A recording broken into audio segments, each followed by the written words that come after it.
Vamos falar agora sobre a fisiologia cardíaca, ou seja, como o nosso coração funciona para que mantenha sempre o sangue circulando pelo nosso corpo.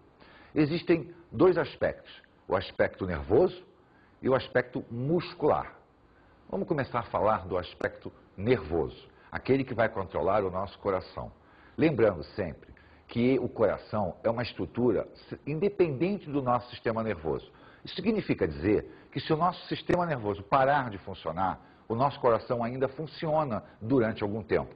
É o que nós chamamos de morte cerebral e morte cardíaca. Então o cérebro, ele pode parar de funcionar porque o nosso coração assume o controle automático da situação. Vamos observar aqui no nosso modelo. Nessa região, mais ou menos aqui, existe uma estrutura chamada de nó sinoatrial. É o popular marca-passo. É ele que dá o ritmo cardíaco. É ele que vai fazer com que o nosso coração se contraia mais rápido ou mais lento, dependendo da situação. Quando ele para de funcionar, é que nós implantamos o marca-passo para manter esse ritmo regulatório. Partindo desse ponto central, nós temos um feixe nervoso que desce, denominado de feixe de Rhis, que vai irrigar toda a área ventricular, ou seja, vai levar os nervos para a área ventricular. Então, há uma grande rede nervosa nesse trecho do coração aqui, que nós chamamos de rede de Purkinje, que justamente vai controlar o batimento cardíaco. Mas, sem sombra de dúvida, o ponto mais crucial, o ponto mais importante, é o nosso marca-passo, porque é a partir dele que os impulsos elétricos são enviados para toda a estrutura muscular. E é justamente esses pontos elétricos do coração que nós fazemos o eletrocardiograma. O nosso eletrocardiograma, ele mede exatamente os pontos elétricos que faz com que a musculatura cardíaca funcione. Vamos falar agora dos tempos cardíacos. O que são os tempos cardíacos? É a movimentação do sangue dentro do coração, dos átrios para os ventrículos. A movimentação depende da contração e do relaxamento da musculatura cardíaca. Só que, em termos técnicos, quando nós dizemos que o coração está em contração, nós dizemos que ele está fazendo uma sístole. E quando ele está em relaxamento, uma diástole. Então, sístole e diástole são os movimentos de contração e de relaxamento da estrutura cardíaca. Acontece que o coração, lembra, ele tem 4 cavidades, 2 átrios, 2 ventrículos, e que funcionam simultaneamente. Então, os átrios trabalham juntos e os ventrículos trabalham juntos. Quando os átrios se contraem, os ventrículos relaxam. Quando os ventrículos se contraem, os átrios relaxam. Isso para quê? Para que o coração possa sincronizar o movimento de entrada e de saída do sangue em relação ao corpo. Então vamos acompanhar ponto a ponto. O primeiro tempo cardíaco é quando os átrios vão se contrair e os ventrículos vão se relaxar. Então nós dizemos que o primeiro tempo cardíaco está acontecendo uma sístole atrial e uma diástole ventricular. Neste momento, os átrios que estão cheios de sangue vão passar o sangue para os ventrículos. Então, o átrio direito passa o sangue para o ventrículo direito, o átrio esquerdo passa o sangue para o ventrículo esquerdo. Nesse momento, os ventrículos estão cheios de sangue e agora os átrios vazios. Vai começar, então, o segundo tempo cardíaco. No segundo tempo cardíaco, o sangue vai sair do coração para o corpo. Então, vamos acompanhar ponto a ponto, lembrando sempre que o funcionamento é simultâneo. O átrio direito vai receber o sangue oriundo do corpo. O átrio esquerdo vai receber o sangue oriundo do pulmão. Mas vamos acompanhar agora a movimentação do ventrículo para que você possa entender como o sangue retorna para os átrios. Quando o ventrículo direito se contrair, ele vai mandar o sangue para o pulmão através das artérias pulmonares. Mas como o sistema é fechado, o sangue que sai do ventrículo para o pulmão empurra o sangue que estava no pulmão de volta para o átrio esquerdo. O sangue agora que está no ventrículo esquerdo ao se contrair, vai sair pela artéria aorta em direção a todo o nosso corpo.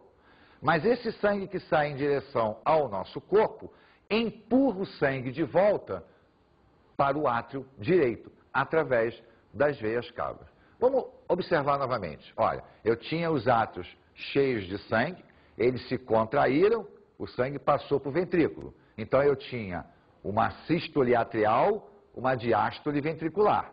Agora, os ventrículos se contraem, então eles estão em sístole. Se o ventrículo está em sístole, o átrio está em diástole. Então olha lá, ventrículo direito contraiu, sangue para o pulmão, sangue para o átrio esquerdo. Ventrículo esquerdo contraiu, sangue para o corpo, sangue para o átrio direito. Com isso, a gente fecha o funcionamento da circulação sanguínea.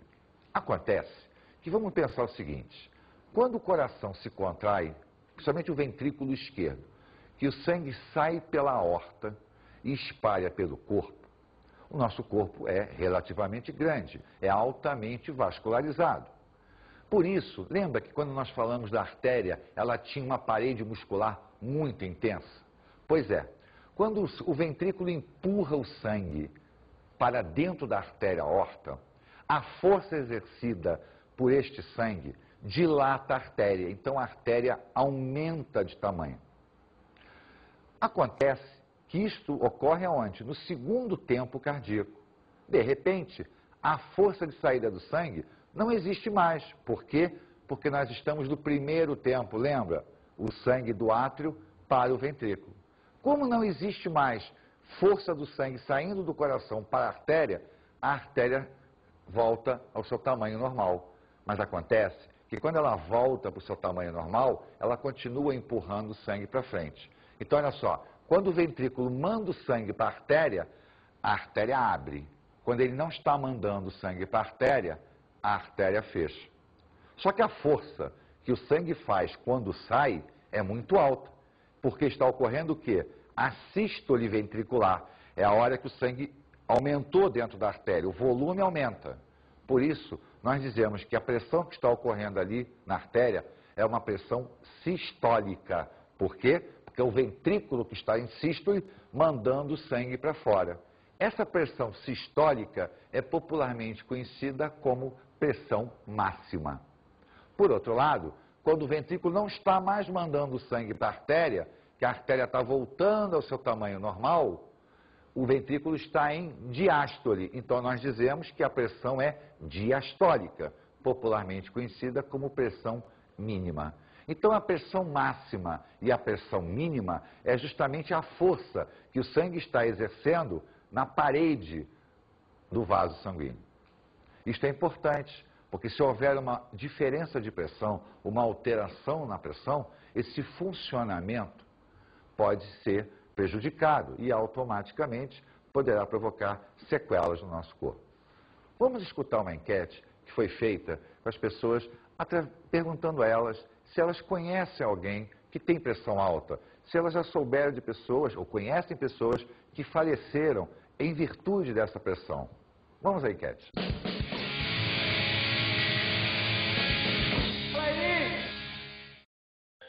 Algum de vocês conhece alguém que sofre de pressão alta ou teve algum tipo de doença cardíaca? Não, nunca. Você? Meu pai. Sim, Tem pressão alta? tinha. Agora melhorou. Qual a idade dele? 51. Sabe dizer o que é que causa a pressão alta? Não. Da comida salgada, sedentarismo, colesterol, gordura. Posso ver se você está com a pressão em dia? Pode. Vamos fazer um teste?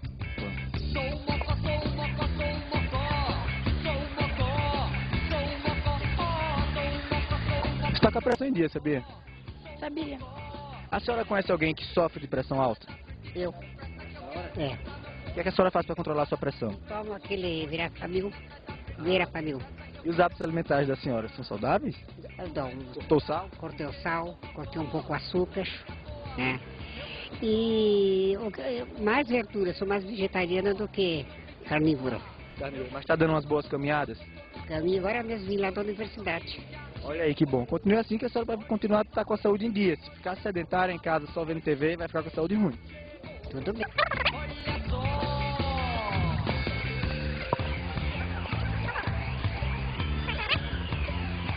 Tu conhece alguém que tem a pressão alta?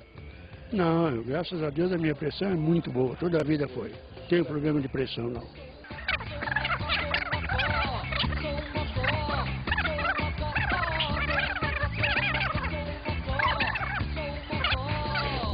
Tá normal? Tá normal. Tá 12 por 8. Tá descendo um pouco, mas tá 12 por 8. Ah, mas tá boa, a minha pressão nunca foi alta e nunca foi baixa.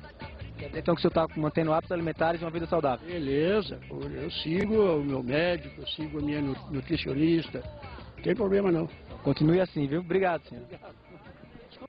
Toda essa movimentação, ela acontece porque o coração se contrai, o coração relaxa.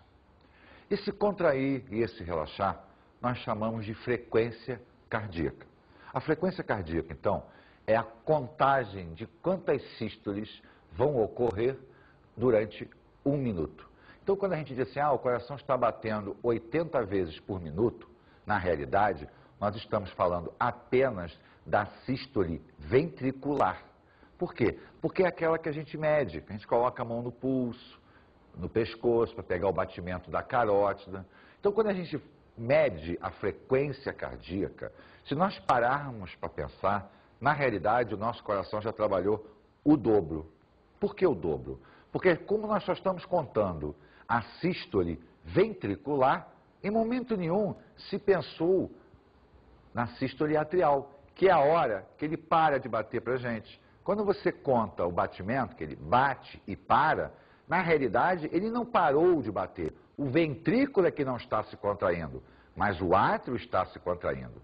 Se nós observarmos o coração se contraindo, nós vamos ver que ele tem 2 contrações, a sístole atrial, a sístole ventricular. Então ele bate compassadamente. Esse controle do batimento cardíaco, ele é chamado de frequência cardíaca.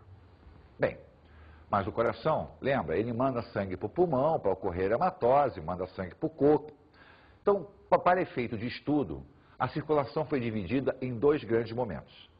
O que nós chamamos de pequena circulação ou circulação pulmonar, e a grande circulação ou circulação sistêmica.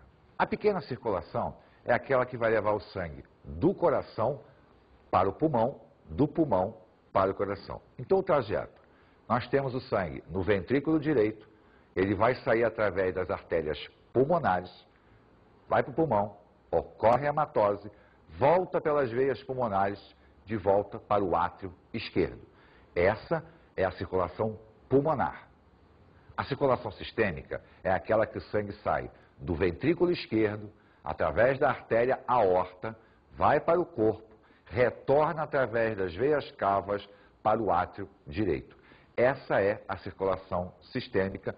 Por quê? Porque ela está irrigando todo o nosso sistema orgânico. Acontece que essa movimentação sanguínea, ela vai ter uma finalidade. A finalidade de permitir ao nosso organismo receber gás respiratório, oxigênio, vindo do pulmão. Levar de volta para o pulmão o gás carbônico. Transportar nutrientes, retirar resíduo das células. Ou seja, fazer com que todas as substâncias sejam transportadas ou com a finalidade nutricional para as células, ou com a finalidade de retirar os resíduos e eliminar do nosso organismo. Mas como é feito isso? Nesse momento, entra em ação o capilar. É ele que vai permitir